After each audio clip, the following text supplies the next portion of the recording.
Mismoil David, Adonai roi lo echsar, Binoteshe yarbitsen yame menuchot yanachaleni, Nafshi yishovev, Yanacheni v'magle tzedek lema'an shemo, Gam kirech begitzol mavet, Lo yirah ki ata imadi, Shiftecha mishantecha hema yenachamoni, Taroch lefanai shulchan neged tzurirai, Dishanta v'shemen roshi kushiri vaya, Achtov v'chesed yirdifuni kol yamei chayai, V'shaveti b'veit Adonai leorech yamim.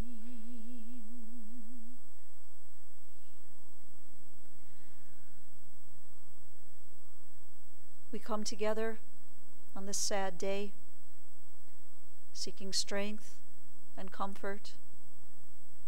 As I've chanted for you these words of our 23rd Psalm, I ask you now to recite these words with me as we say together. The Lord is my shepherd, I shall not want. He maketh me to lie down in green pastures. He leadeth me beside the still waters. He restoreth my soul. He guideth me in straight paths for his name's sake. Yea, though I walk through the valley of the shadow of death, I will fear no evil, for thou art with me. Thy rod and thy staff, they comfort me. Thou preparest a table before me in the presence of mine enemies. Thou hast anointed my head with oil. My cup runneth over. Surely goodness and mercy shall follow me all the days of my life, and I shall dwell in the house of the Lord forever. In the rising of the sun and in its going down we will remember her. In the blowing of the wind and in the chill of winter, we will remember her. In the opening buds and in the rebirth of spring, we will remember her. In the blueness of sky and in the warmth of summer, we will remember her. In the rustling of leaves and in the beauty of autumn, we will remember her. In the beginning of the year and when it ends, we will remember her. When we are weary and in need of strength, we will remember her. And when we have joys we yearn to share, we will remember her. When we are lost and sick at heart, we will remember her. As long as we live, she too will live, for she is now a part of us as we remember Marilyn Rockman. To her children, to Sharon, Robin, and Renee, also to Sheldon, Fred, and Ed, to her grandchildren, Randy and Whitney, Lauren and Mikey, Molly and Joe, Mackenzie and Jeff, and Maddie, and her great-grandchildren, Harrison, Zoe, Parker, and Maxwell, and to so many members of the family and dear cherished friends. We're here together today to remember, but also to celebrate the life of your beloved Marilyn. Marilyn Rockman died this past Friday morning at the age of 84. She departed from this world just hours before her most favorite time of the year, the Passover Seder. Her journey began here in Cleveland. She was born in 1934 to Sylvia and Max Sokol, and she was their only child. Marilyn grew up in a warm and loving home in the famed Glenville neighborhood, and she enjoyed a very happy childhood. Her parents both worked outside of the home. This was quite unusual at the time, but both her mother and father worked. And so, to some degree, Marilyn was raised by her grandma, Rosie. She was extremely close with her mom and dad, and also her beloved grandmother. Growing up, Marilyn was blessed with many good friends. Not only did she enjoy a large group of friends, but she had this wonderful extended family. So many cousins who grew to be her closest friends. And Marilyn's daughters recently discovered their mother's diary, a memoir that dated back to her teenage years. Girls, you shared with me that there was an entry when your mom was just 14 years old. So that entry was written about 70 years ago. And it told of a first kiss that she had with a boy who was a year older than her, named Don Rockman. As children, they knew each other from a distance, but their love affair began when Marilyn was in the 7th grade. In July of 2014, I happened to be sitting with Marilyn and her daughters. We sat together in preparation for the funeral service for your father, your mom's beloved Don. And so I share with everyone today the words that Marilyn shared with me just 5 years ago. She told me the following. She said, I was a 7th grade student at Patrick Henry Junior High. Lunch periods were always split into 2 parts. The first part was lunch, and the second part was a chance to see a movie. There was a 2-cent charge to see the movie, and one day it was an 8th grader, Don Rockman, assigned to be the usher and the money collector for the lunchtime movie. Marilyn described to me that it was at that moment, that chance meeting during the lunch period, that changed both of their lives forever. From that moment on, Don and Marilyn were inseparable. Marilyn also shared with me that she was his gal and he was her beau. They attended every prom together, every high school sorority dance together, and she would go to every football game in order to watch Don perform on his trumpet during the marching band's halftime show. Don graduated from Glenville High School in January of 1953, and Marilyn just a few months after that in June. They were engaged 1 week after their senior prom and married exactly 1 year later on May 23rd, 1954. Your parents made their very first home together in an apartment in Euclid, and then they purchased their first house on Golden Gate Boulevard in Mayfield Heights. Whether it was their golden years together at Woodhawk or their winters spent in Delray Beach, Florida, for Marilyn and Don, it was always and only about being together. Sharon and Robin and Renee, in your parents, you were able to see a beautiful love story. Your mom and dad truly grew up together, and they grew older together. In their earlier years of married life, they looked forward to those late-night drives down Lakeshore Boulevard to King Cole's Drive-In Restaurant. They loved going out to movies or getting together with the other couples they knew to play cards. And no one knows better than the three of you, their daughters, how important family was to your mom and dad. You witnessed both your parents caring for their own parents, your grandparents. And you witnessed how the two of them doted on one another, how they took care of each other, and how your mother and father were each other's best friends. And I share with you words that I spoke again 5 years ago. I think it's worth mentioning it again. At your dad's funeral, I reminded you of the Jewish wedding ceremony, that within the ceremony there's this moment called the Sheva Brachot, the 7 wedding blessings. And when they describe the bride and groom, they don't really say bride and groom. They say, for the first time in describing the couple, they call them Re'im Ahuvim, which means loving partners. And this is what your mom and dad were for so many years. They were always Re'im Ahuvim, always loving partners. Marilyn's daughters recall a mom who was always there for them. She was there for them when they came home from school. She was there for them when they needed her help, her guidance, her wicked sense of humor, and her support.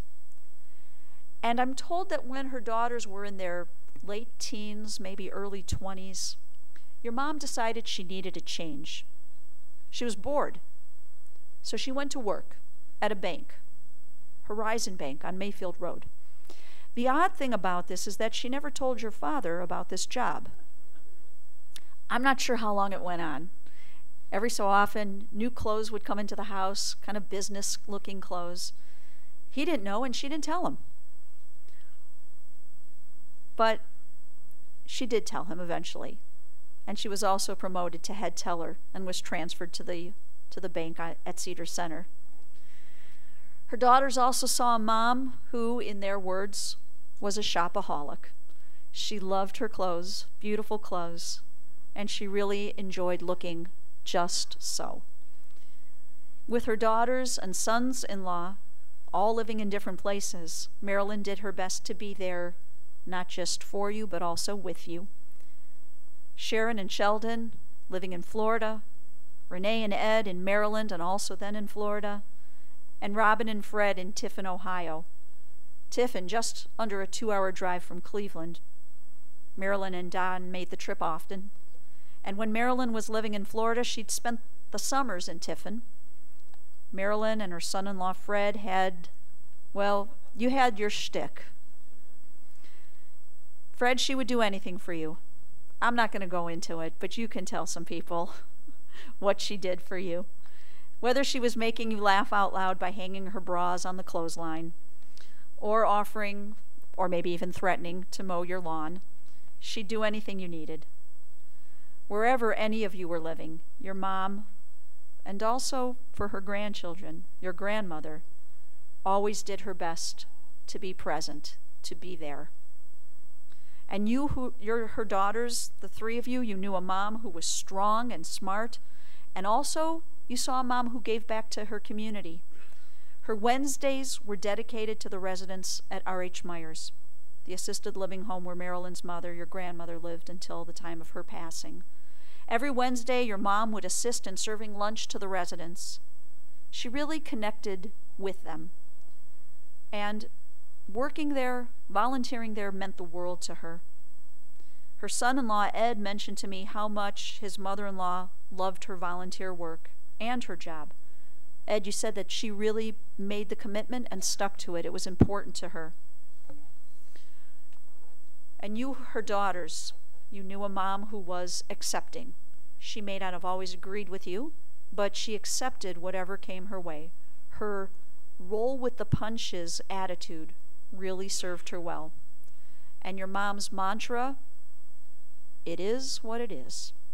An excellent example of this is when her granddaughter Molly was a bit worked up as to how to tell her grandmother about a certain rather large tattoo. So Molly did what any smart daughter would do. She made her mother Robin tell her grandmother, or Nan, as the grandkids called her. And what was Nan's response to the news? Okay, whatever. Sharon, you shared with me how Passover was your mom's holiday. With Passover beginning this past Friday evening, your husband Sheldon remarked to you just before the start time of Seder how much he was going to miss your mom and her Seders. Sharon, you shared that whether Mom was living in Florida or just when she was down there in the winters before she moved permanently, those Seders always happened in Florida, and they were a highlight for you. Her chicken soup, the songs, her puppets to make the Seder even more fun. And your mom, you said, would usually invite 30 or more people. A lot of times these were people who had nowhere else to go. But your mom was always warm and welcoming. And Renee, you and your mom were able to give each other a very special and perhaps unexpected gift. These past 5 years with Mom living just 20 minutes away from your place in Florida, you were really able to be a part of each other's life, which you have been all along, but this way, everyday life. You were really able to be there every day for each other. You remarked that your mom instilled in you and your sisters the importance of family. This was her greatest life lesson to you. And before your dad died, you made a promise to him, and you told him that you would try your best to take care of your mom. And you did. You fulfilled that promise tenfold. And Robin, these last 7 months, your mom spent in Tiffin with you and Fred. And this is not what either of you had expected, but it turned out to be the most amazing part of your relationship with Mom. Aside from just a couple of days you may have spent in Florida, you were with your mom every single day. And you said that the two of you were able to engage in some of the most amazing discussions. And even though her health was sharply declining, she remained sharp and witty and very funny and even hilarious at times. Realizing, Robin, that she was the only Jewish person at Seneca House Assisted Living, maybe the only Jewish person who has ever been at Seneca House, you talked to the facility and they decided to be proactive, and for the very first time ever in their existence, Seneca House hosted a Hanukkah party. The place was decorated in blue and white streamers with Happy Hanukkah signs. They served sufganiot, or jelly donuts. And Robin, you were the one who got up in front of the residents who attended the party, and you shared the story of Hanukkah. Well, your mom was so proud, just beaming. From that moment on, she was the mayor of Seneca House. Everyone now knew her, they greeted her, and welcomed her on a daily basis. As we all know, Marilyn was a proud and loving grandmother and great-grandmother. Whether you called her Nan, or Mimi, or Gigi, you always knew how much you were loved, appreciated, and adored. Marilyn's best friends were like family, and her dearest family members were among her best friends. Bob and Sandy Zelvey, Don's cousins originally, but Marilyn's cousins. The two of you were more like a cherished brother and loving sister. And Aunt Dolly, so much more than an aunt. An aunt to Marilyn and Donnie, but to both of them, a best friend. And to Marilyn, a trusted and dear, dear friend. And then Bob and Sandy's children, Andy and Darla and Michael. She had a very special place in her hearts for them, and I know that Andy and Darla, when in Florida, you included her in every holiday celebration and family gathering, and this meant so much to her as well. Marilyn's Florida neighbor, Sally Katz, of blessed memory. She was also a best friend who got together with Marilyn several times a week. When Sally passed, her son, Michael, made sure to continue this special friendship, having Marilyn over for dinner once or twice a week. And all of you who are here today, you all felt it. You knew you had a very special and very dear, sweet place in her heart. You may also know that these past 5 years living in Florida, Marilyn kept busy. She played Maj 3 to 4 times a week. She loved the game. She treasured the Maj set that her father had given to her so many years ago. She even had a Maj menorah for Hanukkah, and she wore a Maj bracelet. And for her 80th birthday, of course, a Maj cake. And while she had wonderful friends and family in Cleveland and in Delray Beach, the last 5 years were, of course, challenging. She did have happy times, but the truth is, the joy was gone. After Don's passing in 2014, just 2 months after they celebrated their 60th wedding anniversary, the joy was just gone. When Marilyn closed her eyes for the last time this past Friday, she was ready. Sharon, Robin, and Renee all agreed and all felt that their mom and dad spent Seder together this year. And so with that thought, we join with the sages of our people as we declare Zichrona Livracha. We pray that the memory of Marilyn Rockman a devoted daughter, wife, mother, grandmother, and dear, sweet friend. We pray that the memory of Marilyn and the good deeds she performed in the land of the living will always be for a blessing. Amen. In understanding that words which come from the heart will enter directly to the heart, it's at this time I call on her grandchildren who have words to share with all of us.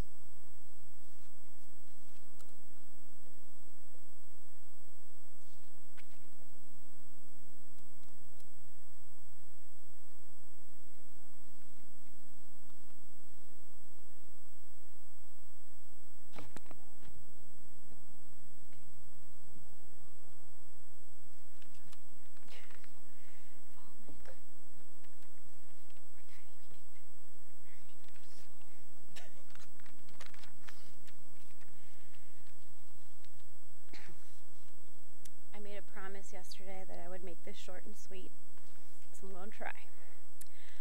So on behalf of Marilyn's grandchildren, Randy, Lauren, Mackenzie, Maddie, who is not here due to a nursing final, I am Molly. We wanted to share some of our fondest memories of Nan from our perspective.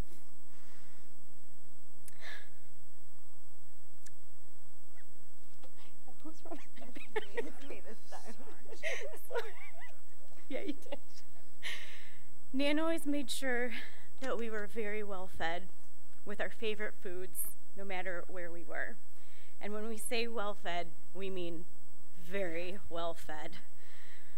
For Randy, it was always Master's Pizza, Mama Santa's, or all the Heinen's bagels you could ever imagine. And when we say ever imagine, it was usually 24 bagels that we had to eat within 2 days. For Lauren, it was all the egg salad from Famous Deli in Delray Beach. And for me, it was more than enough chocolate-covered popcorn, no matter where we were. Nan was one of the most kind-hearted and generous people any of us have ever known. Harrison and Zoe loved her hugs. Nan was the type of person that would give you the sweater off of her back. However, for Mackenzie, her favorite memory is when the tables were turned and Mackenzie was about 7 years old and spent some time in Cleveland with Nan and Papa. Nan took Mackenzie to the airport to head home and had to get through airport security. But before they went through airport security, Nan thought it would be good to get some breakfast. So they stopped and got a bagel at Dunkin' Donuts or wherever the bagel shop was at the airport at the time. And at the time that they were getting ready to check out of or pay for the bagel, Nan realized that she had forgot her purse. But no worries, because 7-year-old Mackenzie was like, "Don't worry, Nan, I got this. I've got some money." So she took care of the bagels. And as they went through security and Mackenzie was getting ready to board the plane, Mackenzie turns around and she says, "Nan, let me give you a 20 for parking." Nan was mortified. Parker will always remember Nan as having, or as Parker likes to call her, as Mimi. We'll always remember Nan as having the most beautiful clothes. In fact, if you weren't sure where Nan was, she was probably shopping. Nan never had just one of anything either. Take, for instance, the 42 pairs of black pants we found in her closet, or the 12 pill cases she had at the ready, or the hundreds of Kleenex you could find wherever she was, because her nose ran often. Spending our spring and summer breaks with Nan and Papa were always the best and one of our most cherished memories. In fact, Maddie would love to leave little notes for Nan wherever she could, and have Nan find them when she would leave. But what she didn't know is that Nan would secretly follow Maddie around the house and watch where she would hide the notes so she could find them faster after she had left. If there's one thing that Nan had taught us throughout the years, is that there's one true soulmate for everyone. And speaking of those notes, When Nan's house sold in Florida, we had found so many little love notes from Papa that he had left throughout the years that Nan had saved. One of our favorite love notes that Papa had written for Nan was, "You are my warmth in the cold and my sunshine at night. You are my yesterdays, todays, and all my tomorrows. You are my life." We were able to find someone who was able to make those plaques for Nan of the love letters that Papa had written, and they were made in Papa's own handwriting. And we were able to have those plaques hung on the wall for Nan so she was able to see them every day. Nan was clearly meant for Papa because she was the only one that was able to rein him in as much as anyone could. Her Donald will forever be etched in all of our minds in the best way possible. Nan taught us all to love unconditionally, live courageously, stand up for ourselves, believe in what is right, and that family always comes first. We love Nan so much, and we'll miss her even more. But we're so at peace knowing that she is with the love of her life.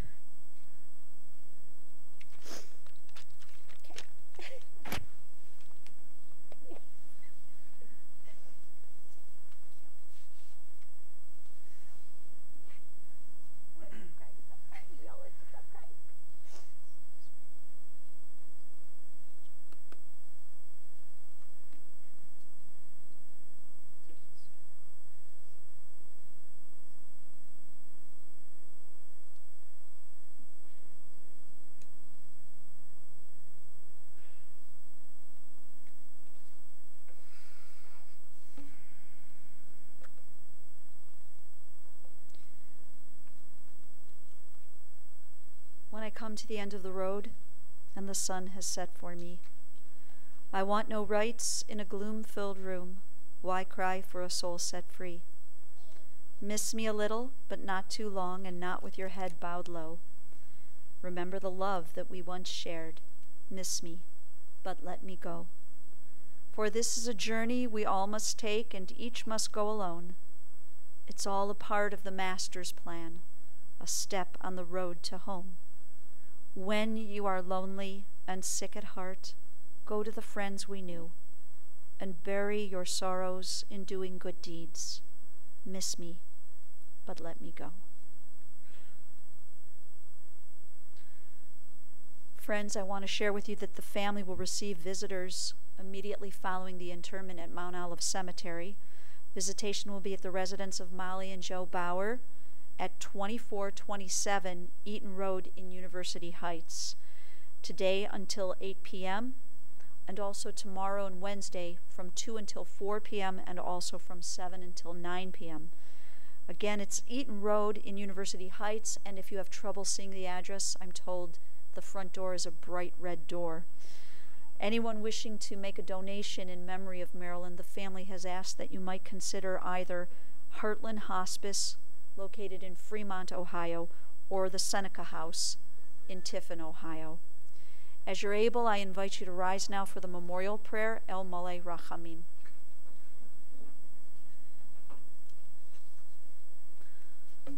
El Malei Rachamim, Shochen Bamromim, Hamsei Menucha Nechona Tachat Kanfei Hashchina, B'malot Kedoshim Utorim, Kizohar Harakim Asirim, Et Nishmat Masha Bat Tzivia Umax, Shel Halcha Le'olama Began Eden Techem Menuchata, Ahna Baharachamim Astirecha, B'seiter Kinafecha Le'olamim, B'titzror V'troracha Yemet Nishmata, Adonai Hu Nechalata V'tanuach B'shalom, Al Mishkava V'nomar, Amen.